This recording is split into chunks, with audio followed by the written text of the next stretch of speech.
ไปไส้เดี๋ยวนี้หาหมูอันน้องสาวปันเมื่อปีละจากปีละตอนนี้13 ปีเข้าโรงเรียนป่ะ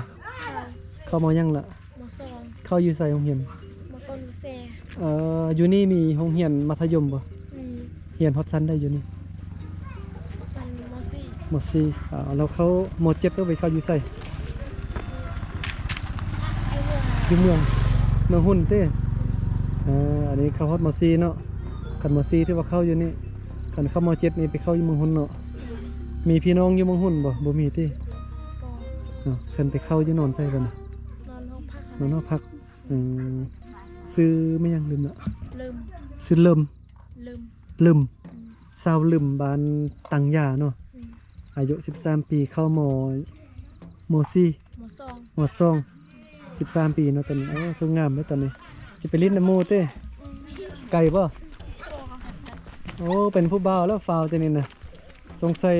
บ่แม่นมูแล้วต้องแม่นอันผู้บ่าวเนาะเบิ่งเตรียมสิเลียนเนาะ อันนี้ก็บ้านตังยาเนาะเป็นภาพบรรยากาศยามแลงบ้านตังยาอยู่บางคนเพิ่นลมใส่บ่ต้องแล่นแม่บ่ดึงลมสิ้นรูดเด้เบิ่งผู้สาวน้อยเพิ่นไปอาบน้ำน่ะเห็นแล้วก็แล่นเลยเนาะเพิ่นอายกล้องแต่บ่ได้อายคนไทย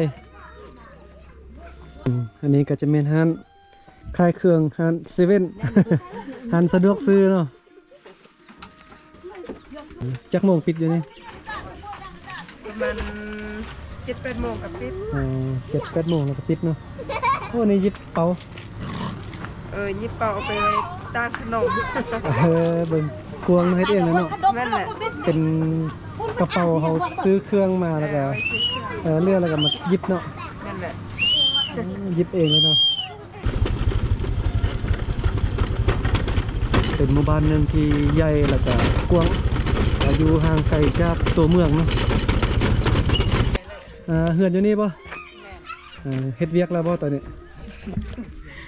บ่ปันเมื่อปีจักปีละ14ลิน YouTube ป่ะลินติดตามได้ป่ะ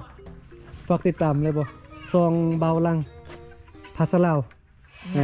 พิมพ์ภาษาลาวไปเลยเบาลังเลยบ่มีเน็ตอ่ะแม่นสัญญาณลักยังอยู่นี่ลักเก่าบ่มีเน็ต 4G บ่มีเนาะมีแต่บ่มีเน็ตบ่มีเงินเน็ตแม่น สบายแล้วยกมาแต่แฮมก่อนกระมุ ไปใช่มาอาบน้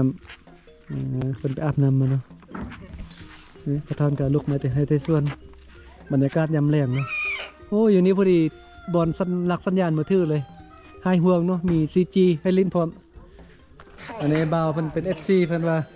ติดตามซองเบาลังแล้วบัดนี้ตามคำมั่นสัญญาถ้าว่าเราติดตามนี่เบาลังจะเติมบัตรให้เรา 10,000เราก็ติดตามในแทน เอามาเติมบัตรให้เราตามสัญญาได้ตัวบ่ได้บัดนี้เลขบัตรได้ละสัญญาเอาบัตรให้เรา 10,000เลยพี่เซอร์นัดเลี้ยงมีเน็ตลิ้นบ่เนี่ย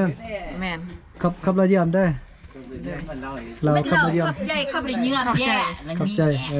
มัดยกมันดีเลี้ยงหัวเนื้อซื้อยังลืมเหรอซื้อแม่นFC นะ FC อยู่ที่บ้านตังยาเนาะแม่นเราบางทีเราว่าติดตามแต่เราบ่มีเน็ตนะเราติดตามในแท้นะแล้วก็เติมเน็ตให้เรา 10,000 กิกซื้ออันนี้เป็น FC เบาลังแล้วเดี๋ยวนี้นะที่บ้านตังยา1 หรือ 12,000วันนี้เติมบัตรให้เบาน้อยเพิ่นก็สิกลับบ้านแล้วบัดนี้กลับเข้าสู่ตัวเมืองตอนนั้นขั้วมือนี่ก็เป็นโรงเรียนเนาะเดินกวางขนาดเลยโรงเรียนนี่ดอกเฮือนสายบ้านซองอยู่แถวบริเวณนี้โอ้เฮือนงามอ่ะนะอยู่จอมดอยแต่ว่าเป็นเฮือนงามนี่วันนี้ก็มีสร้างมีห้างขายเครื่อง